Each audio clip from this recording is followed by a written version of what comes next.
This clip is taken directly from the Acoustic Academy, an online course that teaches you how to produce an acoustic guitar vocal from your home to a professional standard. If you are interested in taking a full lesson from that course for free as a gift from me to you, do click the link below. Until then, enjoy this clip.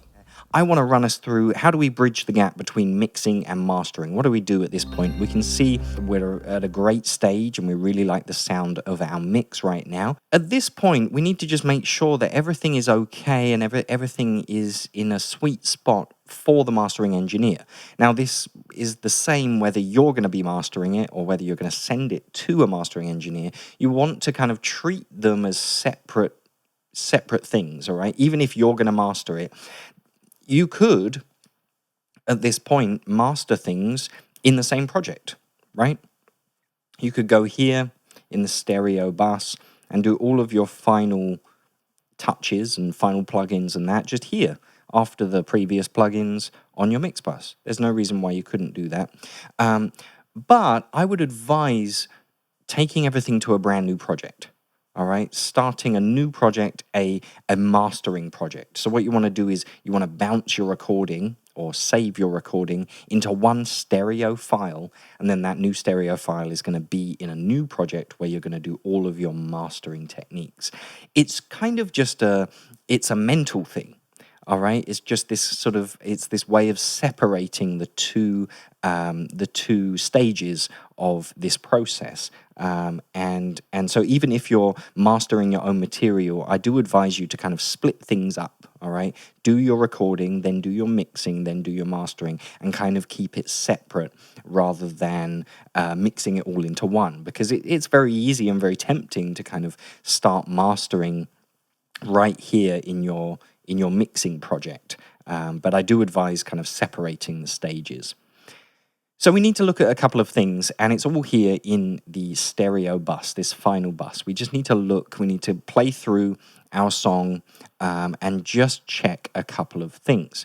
Now, the first thing is you're not going to want to do, if you're sending this to a mastering engineer or if you're mastering it yourself, you want to make sure you're not doing any heavy compression or any limiting on your final mix bus, okay?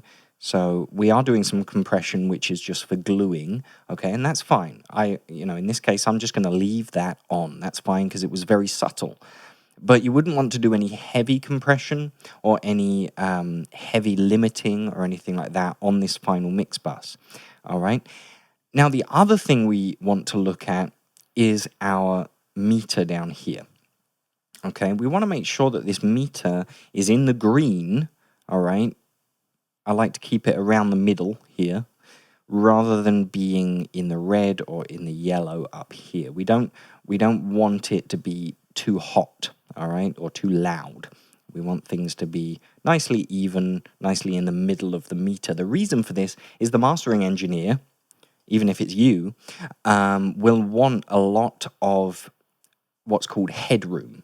Okay, and that is space for them to play around with the signal without distorting the signal, without clipping, all right, without getting up to the 0 point here on the meter. So they're going to want lots of space, that's what we call headroom, lots of space here. If they want to boost a certain frequency, they know they can do that without clipping, without making the audio signal too loud in a digital world, all right? So we want to give them plenty of headroom by keeping this meter in the green around the middle of this meter. So now that we are happy with those levels, we haven't done any major compression or limiting on that final stereo bus.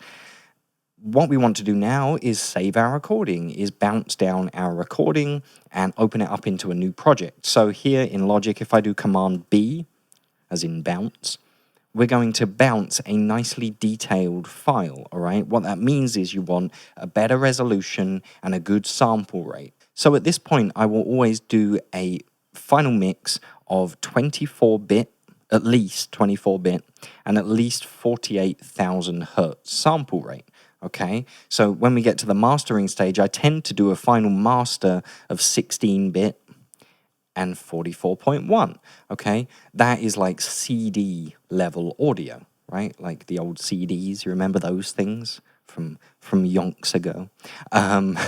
But here at the end of the mixing phase, we want to still have a lot of that detail and clarity in our audio signal. So I'm keeping a higher resolution and a higher sample rate so that in the mastering phase, we have plenty of detail in that sound.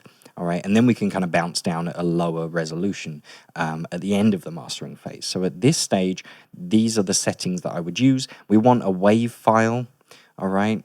We don't want an MP3 or anything like that, or any kind of, we don't want to lose anything, essentially. So we want something that hasn't been compressed. A WAV file is my favorite to always work with. I've always worked with WAV files. And they are compatible with everything. So I've always used a nice WAV file.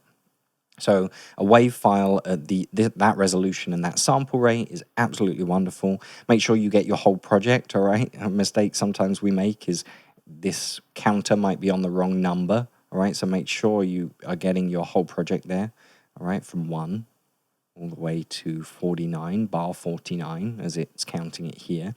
All right, you can do it in real time or offline. Real time essentially means it's going to play it through in real time, and you can listen to it as it goes through, or you can do it offline. It shouldn't make any difference, all right? If you are using a good digital audio workstation, it should not make any difference whether you do it in real time or offline. They are built to do exactly the same thing. So I'm just going to do it offline.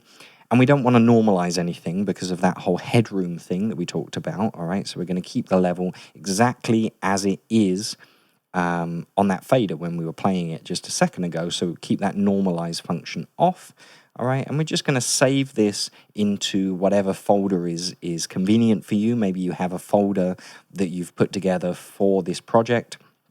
Maybe you just like saving things on your desktop, whatever you like to do. We're going to save that, and then we're going to open up that file in a brand new project. Okay, here we are in the brand new project. I have imported the saved mix that we had, all right? So I bounced down that mix at a nice sample rate and a nice bit depth, okay? And I've imported it into a brand new project here, and I've just titled it Acoustic Academy Mix. This is our final stereo file, okay, from the mixing phase. And now we have a distinct line. It's why I like doing this. We have a distinct line between the mix and the master. So now we're starting the mastering phase, which is great. So now let's talk about those two pillars of referencing. Well, I hope you enjoyed that snippet from the Acoustic Academy. Once again, if you are interested in taking a full lesson from that course for free, do head into the description. There's a link in there so you can check out that full lesson for free as a gift from me to you. Until the next video, my friends, stay safe out there, and I'll see you on the next one. Ciao.